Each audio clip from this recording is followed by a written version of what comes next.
মানিকপুৰৰ নোৱাগাঁৱত জালিয়াতিৰে ভূমি বেদখল কৰাৰ অভিযোগ। স্বৰ্গীয় হাকিমুদ্দিন মুন্সিৰ বিৰুদ্ধে এই অভিযোগ উত্থাপিত কৰা হৈছে। বঙাইগাঁও জিলাৰ মানিকপুৰ ৰাজচক্ৰৰ অন্তৰ্গত নোৱাগাঁৱত স্বৰ্গীয় মহাৰাম ৰায়ৰ নোৱাগাঁওস্থিত 59 নং পাট্টা আৰু 3 নং দাগৰ 2 বিঘা 2 কঠা 1 লেচা মাটি নোৱাগাঁও নিবাসী স্বৰ্গীয় হাকিমুদ্দিন মুন্সিয়ে অতি গোপনে 1971 চনতে জালিয়াতিৰে নিজৰ নামত নামজাৰি আৰু পঞ্জীয়ন কৰে বুলি অভিযোগ উত্থাপন কৰে মহাৰাম ৰায়ৰ পত্নী আৰু সন্তানে। এই ক্ষেত্ৰত মহাৰাম ৰায়ৰ পৰিয়ালে সংবাদ মাধ্যমৰ সন্মুখত জনায় যে 1971 চনত নোৱাগাঁও নিবাসী হাকিমুদ্দিন মুন্সিয়ে পবিত্ৰ চৰকাৰৰ পৰা ক্ৰয় কৰা দেখুৱাই অতি কৌশলৰে জালিয়াতি কৰি নামজাৰি আৰু পঞ্জীয়ন কৰে।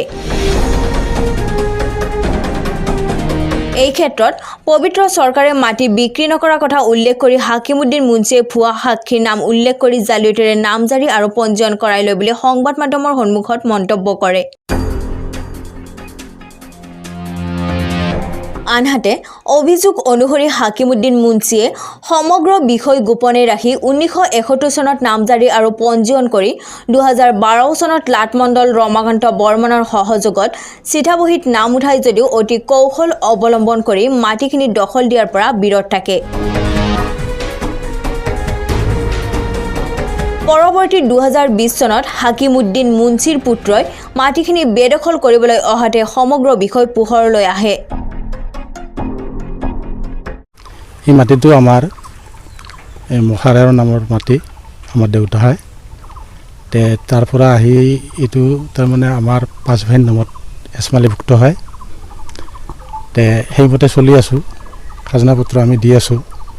কিন্তু হঠাতে তেওঁলোকে মানে এইটো জালিয়াতি কৰি পেলাই মিছা মানুহৰ নাম কৈ সেইটো জালিয়াতি কৰি তেওঁলোকে মাটিটো দখল কৰি লৈছে। আজি 2 বছৰ হ'ল দখল কৰা। জালিয়াতি 1971 চনৰ মাটিখিনি তাৰমানে এইটো ৰেজিষ্টাৰ কৰি পেলাই মিছা নাম দি এইটো জালিয়াতি আমি থানাত এজাহাৰ থানা নহয় DC ডাইৰেক্ট উপায়ুক্তত দিছিলোঁ আৰু লগতে আমি SDC মহোদয়ৰ ওচৰত তাৰমানে আমি কেছ এটা কৰিছিলোঁ। সেই কেছ মৰ্মে তাৰমানে বস্তুখিনি তাত প্ৰমাণ হৈছে। সাক্ষীবিলাকে তেওঁলোকক যিবিলাক সাক্ষী বান্ধি দিছিল তেওঁলোকে চিনি নাপায় আৰু তেওঁলোকে এই বিষয়ে অৱগত নহয়। SDC তাৰপিছত কৈছে এইটো সম্পূৰ্ণৰূপে জাল। তেওঁলোকক কৈছিল যে আপোনালোকে সম্পূৰ্ণ প্ৰমাণসহ উচিত প্ৰমাণটো লৈ আহিব। কিন্তু তেওঁলোকে এই 2-3 বাৰ হিয়াৰিং কাল আজিলৈকে তেওঁলোকে দেখা নগ'ল। এইখিনি আৰু লগতে যিটো মাটিটো খুৰাহঁতৰ নামৰ 1967 চনতে আহিছে। তেখেতৰ দলিলত কিনা হেৰিটোত দিছে আমি পিতৃৰ নামীয় মাটি ভাগ বতৰা সূত্ৰে পোৱা। এইটো 1971 চনত হেৰি কৰিছে আৰু মাটিটো আমি চোৱা চিতা কৰিছিলোঁ, আমাৰ দখলতে আছিলে। মাজে মাজে আমাৰ খুৰাহঁতে ইহঁতে এইটো তেখেতে গাঁৱৰে তেখেতকো কৰিব দিয়া হৈছিলে যে চাই চিতি থাকে আৰু কৰি। আমিতো ফাকত থাকোঁ, আমি বহুত দূৰত থাকোঁ। ইয়াত আমাৰ নাই, ঘৰ নাই এতিয়া। আমি ফাকত থকা হিচাপে আমি তাৰ পৰা সেইটো আৰু কৰিব নোৱাৰোঁ।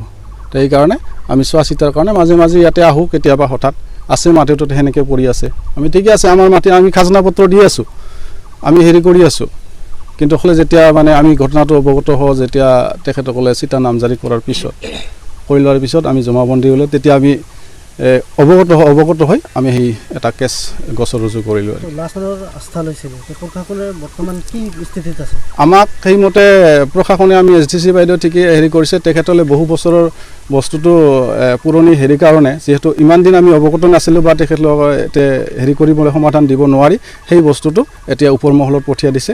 এতিয়া আমি ওপৰ মহলত যিটো দিছে আমি ওপৰ মহলক এইটো অনুৰোধ কৰিছোঁ তেখেতসকলে যাতে এইটো বিচাৰ কৰি এইটো আমাক ন্যায় প্ৰদান কৰে।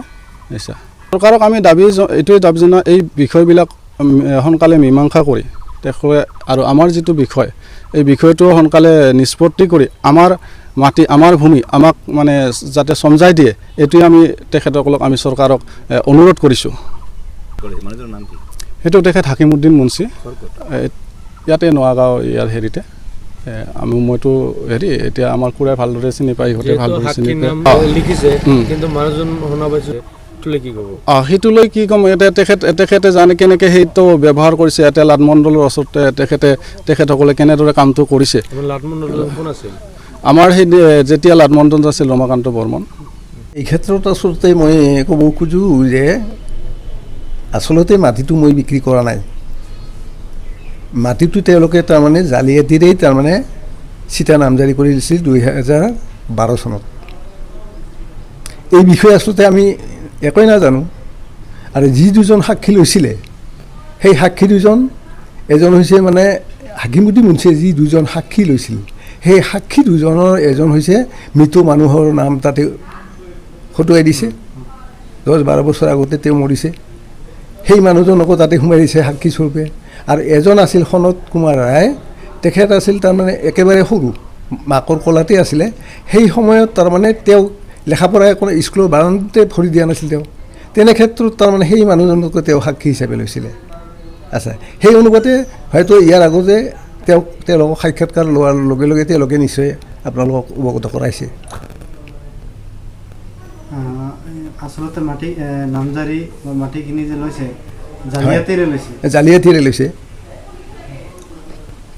বিশেষ এই বস্তুটো জনা নাছিলোঁ। যেতিয়া মাটিটো তেওঁলোকে নামজাৰি কৰি লয়, চিটা নামজাৰি পিছত যেতিয়া নামজাৰি কৰি লয়, তেতিয়া একজন আছিলে নোৱাগাঁৱৰ মানে আলিমুদ্দিন মিয়া, আৰু এজন আছিল বেজিনীৰ সাক্ষী আছিল এজন, তেওঁ আছিল দেৱেন্দ্ৰ নাথ বৰ্মন। দেৱেন্দ্ৰ নাথ বৰ্মনে আমাৰ মাটিৰ বিষয়ে আমি ক'ত থাকোঁ, আমাৰ ঘৰ ক'ত, তেওঁতো একো নাজানে, কিন্তু তেওঁ কেনেকৈ সাক্ষী দিল তাতে, ৰহস্যজনক। আচ্ছা, আৰু সেই মানুহজনক চিনি নাপাওঁ। আৰু পাট্টাদাৰ অবিহনে তাৰমানে মাটিটো কেনেকৈ মানে ৰেজিষ্টাৰ কৰিলে এইটো কিন্তু ক'ব লগা ক্ষেত্ৰত চৰকাৰক আবেদন জনাওঁ যে ইয়াৰ সম্পূৰ্ণ নিষ্পত্তি এটা চৰকাৰে দিব বুলি আমি পৰিয়ালবৰ্গে কামনা কৰিছোঁ। আৰু হেমন্ত বিশ্ব শৰ্মাৰ ওচৰত। Bureau report, Narad live.